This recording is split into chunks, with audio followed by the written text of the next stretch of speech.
Hello there folks, my name is Spoonks and welcome back to another episode of Box Office Chat. This is the show I break down the top 5 domestic box office results, see where each movie landed, and see how well each movie did, so let's get started. Number 5 was Moana 2, making $6.5 million this weekend, adding to a domestic total of $434 million and a worldwide total of $990 million.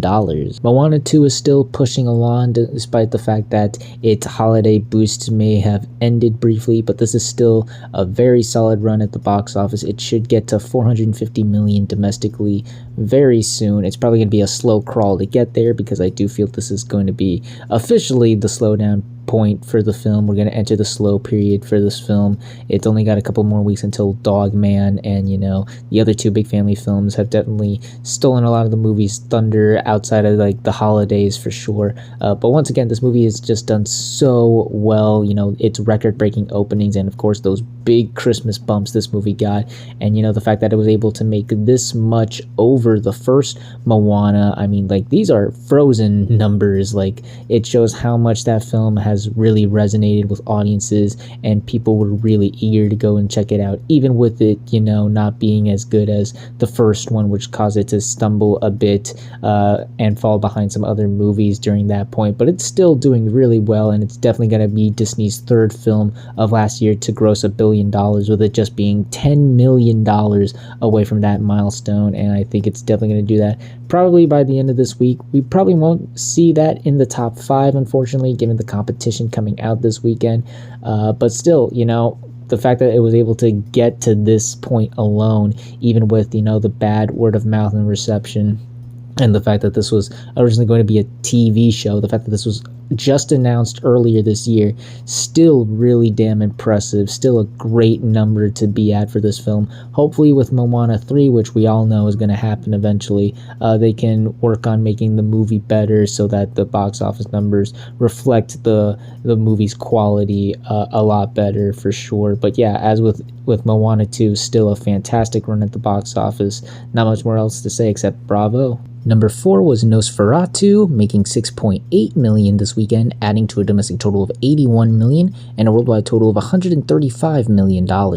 This movie continues to surpass expectations, as it has now surpassed Longlegs to become the third biggest horror film of last year. Absolutely insane. It sits behind Alien Romulus and Quiet Place Day One. Absolutely impressive numbers here, and it just pushes it just a little over $20 million away from surpassing the $100 million milestone domestically, and I think it's gonna get there very, very soon. Even with the stiff competition it'll be facing off against this weekend, I see no reason why it doesn't at the very least barely surpass that milestone in the coming weeks. And on the worldwide side of things, it should get to $150 million very soon, which is absolutely impressive as well. It shows that internationally this movie is also seeming to resonate with audiences as well, and with a budget that is said to be at least $50 million, really solid numbers, very impressive numbers, especially for a gothic horror movie like this. Again, this has truly become one of the biggest and most welcome surprises of the holiday season. There just seemed a lot working against with this movie, as I've said many times before, this being the only horror movie coming out around this time, that just screams like, okay, this is gonna get destroyed by all the other family movies out right now. But no, the interest was there. The word of mouth has been excellent. They were wise with the budget, and the film has just become an all-around huge success for the studio, as it's now their third biggest film, I think, ever. It sits $2 million behind Brokeback Mountain, if you can believe it, and it's definitely going to surpass that in the coming days. So yeah, just once again, it continues to surprise, continues to surpass expectations. Truly the most welcome and biggest surprise of the holiday season. I have not much more else to say. We'll see how much further this movie can go. Again, there's a new horror film coming out this weekend, and that's sure to steal this movie's audience. But given how much it's made thus far, I don't think anyone should be discouraged or upset over where it's at right now and where it's headed to. Yeah, just a great run all around. Number 3 was, funny enough, Sonic the Hedgehog 3, making $11 million this weekend, bringing its domestic total to $204 million and its worldwide total to $385 million. So Sonic has officially done it. It has officially surpassed the second film to become not only the biggest film in the Sonic film franchise, the first film in the franchise to surpass 200 million domestically, but also the second biggest video game film ever domestically, sitting behind the Super Mario Brothers movie. Worldwide, it's still got a ways to go to crack the top 5, but this is still very impressive, still a hugely successful movie all around given the competition. To see it, still put up a good fight despite losing its lead to said competition, still very, very impressive. On the worldwide side of things, it has surpassed the tripling point of its $122 million budget. Very, very good. And it's also 15 million away from surpassing 400 million worldwide and 20 million away from surpassing the worldwide run of Sonic the Hedgehog 2. So we'll see that happen probably by the end of this week. Yeah, not much more else to really add here. It surpassed a couple more milestones and still doing very, very well for itself. I do see some people complaining or, a bit discouraged over this movie just because it lost its lead to Mufasa, and I get it, but also, guys, the movie's doing well. The movie is doing good. It still made a lot of money. It still continues to make a lot of money. It just lost its lead, and let's be honest, that was bound to happen given the size of the other movie. But this is still nothing to be sad over or upset over. The movie is still a hit. It's still the biggest movie in the franchise, and it looks like it's going to continue to be the biggest movie in the franchise, and we are still getting the fourth one in a couple years, so don't be discouraged. This movie is still in a good place right now. It's still doing very well for itself at the moment. Number 2 was Mufasa the Lion King, making 14 million this weekend, bringing its domestic total to 189 million and its worldwide total to $542 million. Word of mouth keeps doing its work with this movie, as it had another solid hold and was actually put up a really good fight this weekend. There was pretty much $1 million difference between the number 1 and number 2 films, as you'll see in a moment. Very impressive numbers for Mufasa here. Again, it shows that audiences are clearly liking this more than what we initially thought they would receive the film for. The cinema score wasn't great, bad reviews, but clearly audiences are digging this movie, and it's still putting up a good fight. Again, it beat out its former competitor and is now putting up these good fights despite being so late into its theatrical run, quote unquote late, as it's still we're still roughly like a month into its run, but you know what I mean. The film is still doing relatively well for itself. It is now just 11 million away from surpassing 200 million domestically. We'll for sure see this movie surpass that by the end of this weekend, and it is also now 60 million from surpassing the $600 million milestone worldwide. We'll probably see it get close to that or maybe even surpass that milestone also by the end of this week. Yeah, once again, just the comeback story of the holiday season. The movie still has its momentum. It still has the positive word of mouth from audiences. People still are going out to see this movie. The holiday rush does not seem to have been over for this movie as of yet. It's still doing really well. We'll see how much further this movie can go. Like with Moana and Sonic, it's still got a couple more weeks until Dog Man at the end of the month, so we'll see how much it can make the most of this short brief time. But given how well it's been doing for the past couple weeks, I think it'll do just fine. Yeah, just another solid weekend for Mufasa the Lion King, still defying, like I said with Nosferatu, defying expectations, surpassing those low dreadful expectations we had on its opening, and truly becoming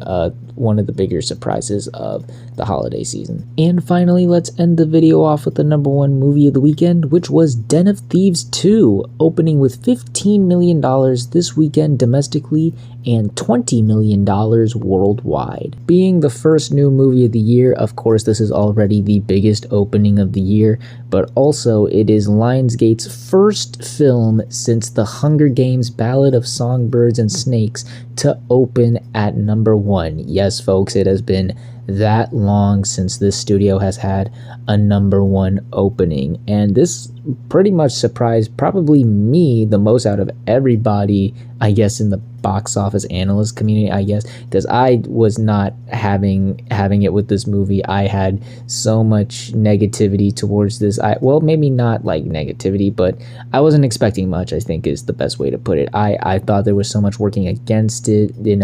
It was 5 years after the last one. I never even heard that this movie was coming out until I saw the trailer in front of Anora. I didn't think there was a lot of buzz. I didn't see a lot of marketing for this movie. I really thought this wasn't really going to do much, and to my surprise, it opened practically on par with the first film, as that film made just $300,000 more than this movie did. Absolutely impressive and insane for something like this. You'd think we would see like a big drop off after the fact. Again, I thought they waited too long, but clearly the Den of Thieves fan base is still thriving, and they were still aching to see this movie right now, I guess. And the word of mouth seems to be pretty positive too. It got a B+ cinema score rating, which for any other occasion would be concerning, and still kind of is for this type of action thriller.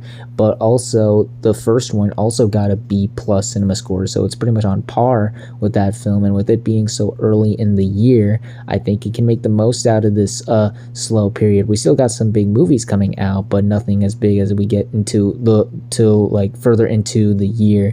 So I think we could see this movie legging out. The movie only cost $40 million. It's already made a good chunk of that back, and I think it could just quite honestly be a little surprise we could have for the start of the year. Yeah, a pretty solid start for Den of Thieves 2. Again, coming from the guy who had probably the lowest expectations for this movie. Again, I didn't see a lot of appeal for this movie, and I'll admit I was wrong. Clearly this shows there was way more appeal for this franchise now, and more people were certainly more interested in seeing this movie than I thought. And yeah, I'm hopeful that this can be kind of like maybe like another Nosferatu. I can't believe I'm making that comparison, but something that really surprises and makes some impressive numbers, especially during this time of the year, really.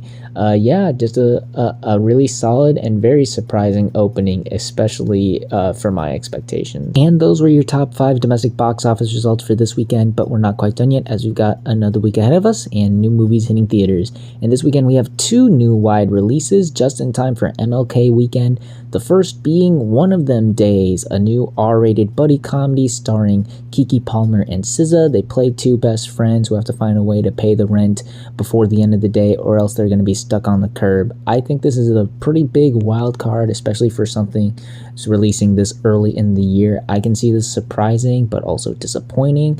The reason I think it could surprise is the star power. People love Keke Palmer, and especially SZA, and I especially think her fans are gonna rush out to see her in her first big screen acting debut. I also see a lot of buzz with the film as well. A lot of people seem to be talking about it and are very interested in seeing this movie, at least from what I'm seeing, so I think that could also help it out.